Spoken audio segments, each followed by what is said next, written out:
Alrighty. Team White. The Grob. Let's not and say we did. This is called the let's not and say we did attack. Okay, French land. Alright. I'm going to go with this. And this. This is fantastic commentary. I can say that after every move, right? Let's go with this. And this. What is that move doing, though? What is it doing? Okay, so c5 is typical, and now this is atypical. But I'm going to do it. Because this is my bad guy. And this is their good guy. And I would love to go here. This knight right now has a dream. He has a dream of d6. That's where he wants to be. I promise you. I'm not making this stuff up. This is my furthest advanced pawn. This right here needs to be taken care of. Ah, my opponent is saying you will not go here so easily. What do I do in response to that? I'm not used to seeing that. Okay. Whoa, this is actually a line. This is the French Winawer advance I can't pronounce that name. Bogolyubov variation? So that was an okay try. Anyhow, what do you do in response to that? I haven't seen it. Do I just take here?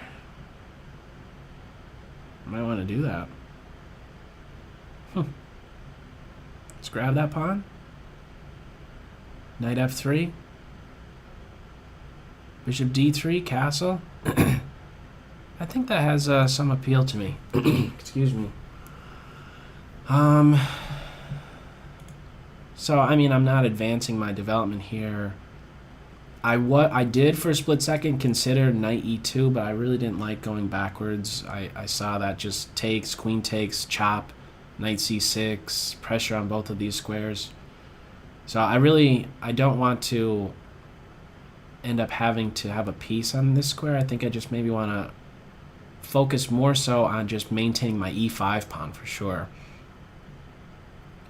So, and if I'm not careful, maybe should I consider f4 first?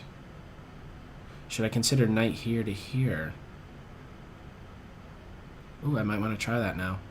Maybe my opponent should have immediately recaptured on c5. What are my candidate moves? Knight b5, knight f3, f4. This seems to be the most forcing.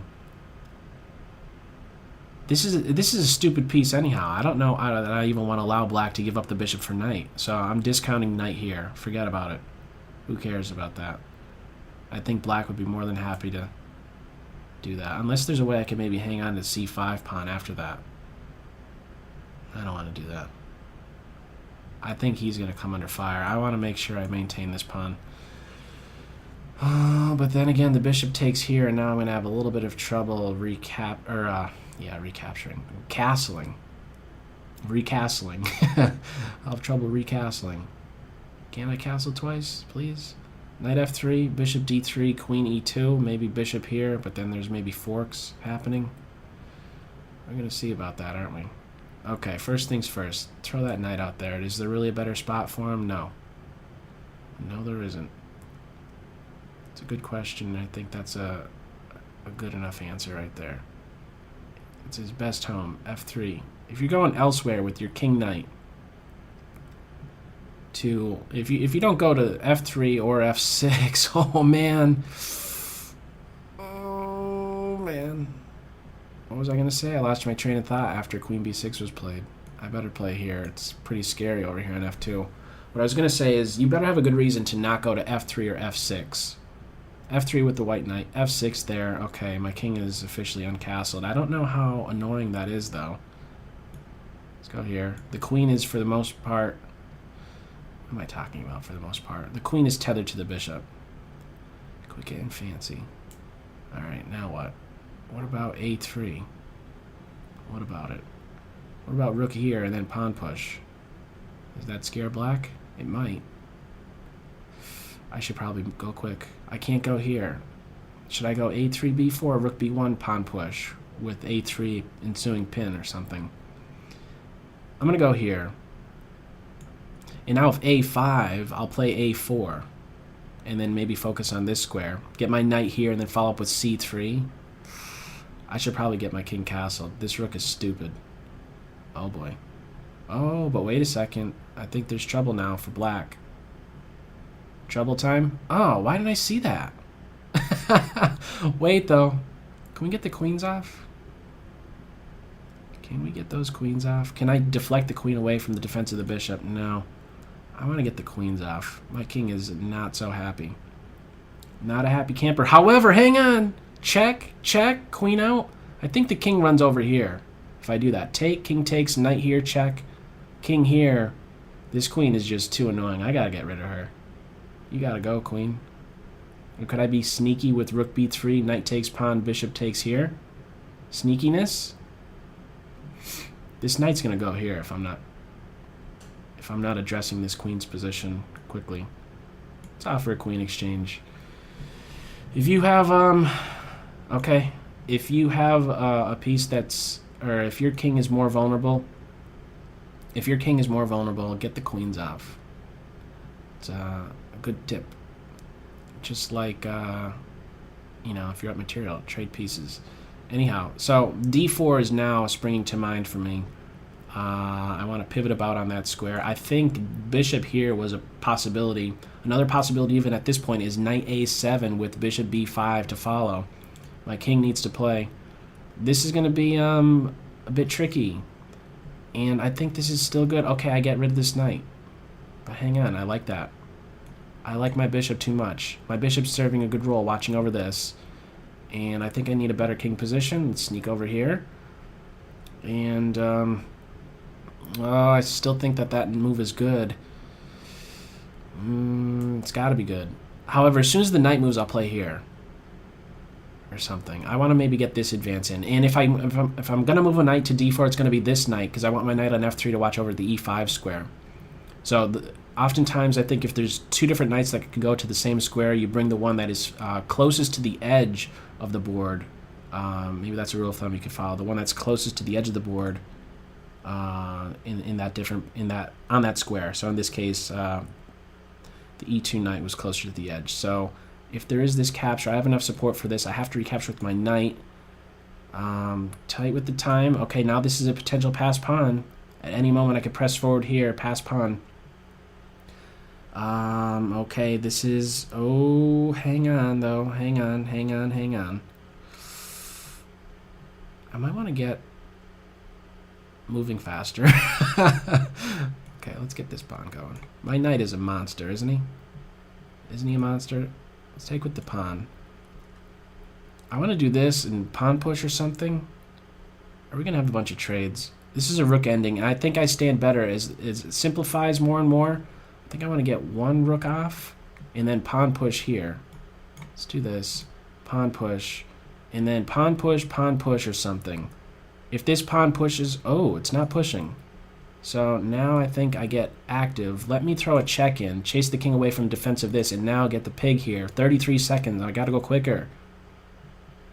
I'll take this and then this. And now I have pawn push next. Right here. Pac-Man mode. I got to go quicker though. Check and then pawn push 2 times is the threat. I get this pawn. The king should go back to g8. Let's try it again. King position next. I got this pawn. My king wants to be on e5. e5 next. Give a check a couple times, maybe. Oh, that's annoying. Quit being annoying. Give a check. Give a check. Give a check. Give a check. Now the king is in trouble. That's mate. Oh, it was like a delayed mate or something.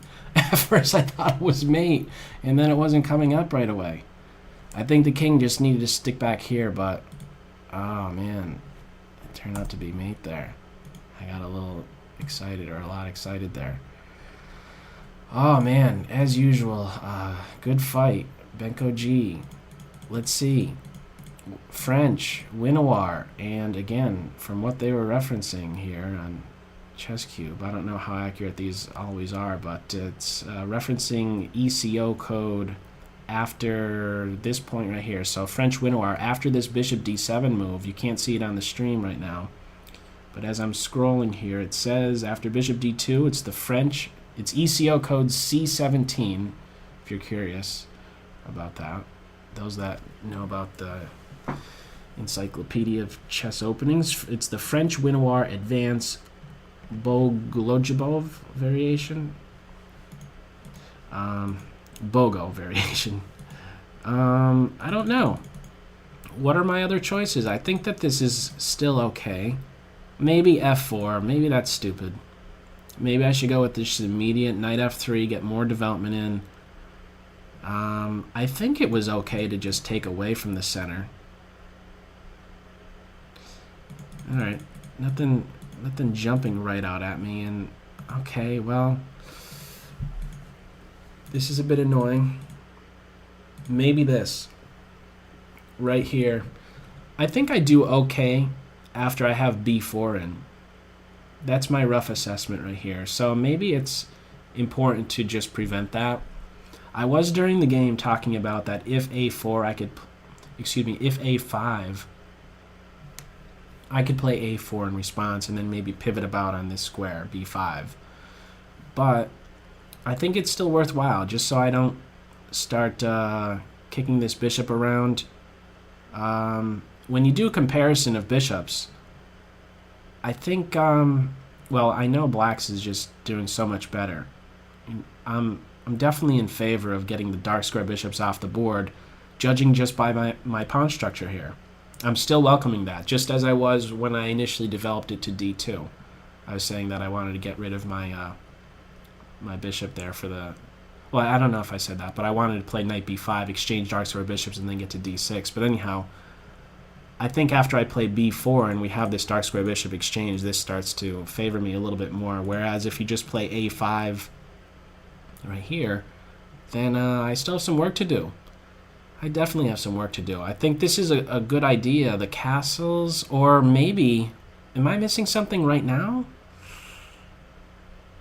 My whole attention right here has been on this b4 move, but did I miss an opportunity earlier? Only when the queen was on e3 did I start to consider bishop takes h7.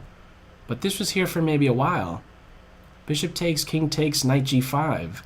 And then the king has to go to one of these two, as otherwise queen h5, and then there's serious trouble for black.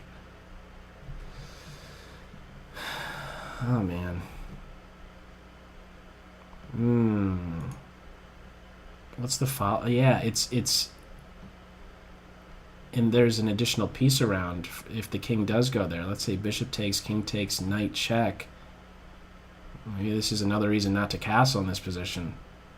There's definitely possibilities for some tactical shots. I don't know if I'm not going to be able to do all the number crunching on this, but it really does look pretty scary for black maybe after bishop takes here.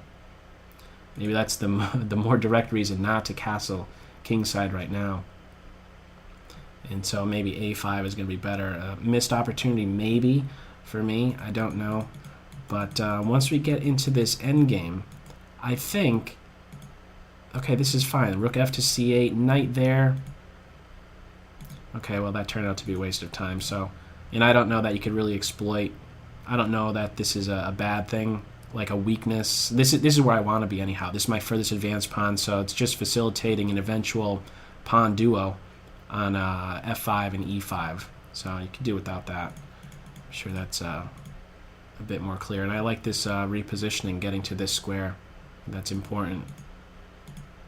Trades, and I guess, yeah, it is a bit awkward for you to defend that. Or maybe you should still hang tight here. Maybe it's maybe you should try this. Knight c6. We're still... It seems like in nearly every variation it's coming down to like... because my opponent has this light square bishop, there's possibilities for either good versus bad bishop ending or good knight versus bad bishop. And earlier when I was saying, I think I was considering knight b5, and then, well, I thought about it for a while, and then I eventually came to the conclusion, you know what, I don't even want to go there, because this bishop, I don't want this bishop to give itself up for anything. So that earlier decision to not do that is now allowing for me right now to maybe enter certain variations where I could have the good versus bad bishop or the good knight versus the bad bishop. So I think maybe just hang tight with here. Maybe the best thing to do is get the knights off the board. I think this is just he's a beast. You got to get rid of this guy. I think that's maybe a #1 priority. And as a follow-up, I think once the knights are off, then try this bishop b5 move. And if I'm to take, then you recapture. The pawns look ugly, but I do not know how accessible they are. What I do know is that your rook gets great activity. So maybe that's a good plan of action for black. Instead of taking on f5, hold this structure.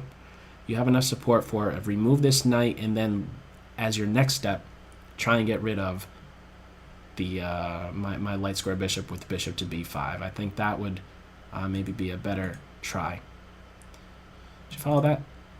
Knight c6, let's just say knight takes with bishop b5 to follow. So now I think it's kind of tough. I have good rook activity and a strong knight and can quickly create a passed pawn. We're in a time scramble here and material is dropping. This king position you might want to even view as being, you know, me being up just a pawn, just because of the king position alone when you do a king versus king assessment. So yeah, that's my main suggestion, at least when it comes down to this endgame and how to maybe treat it. He's your #1 priority, get rid of him, and then the light square bishops. Okay, good game as usual.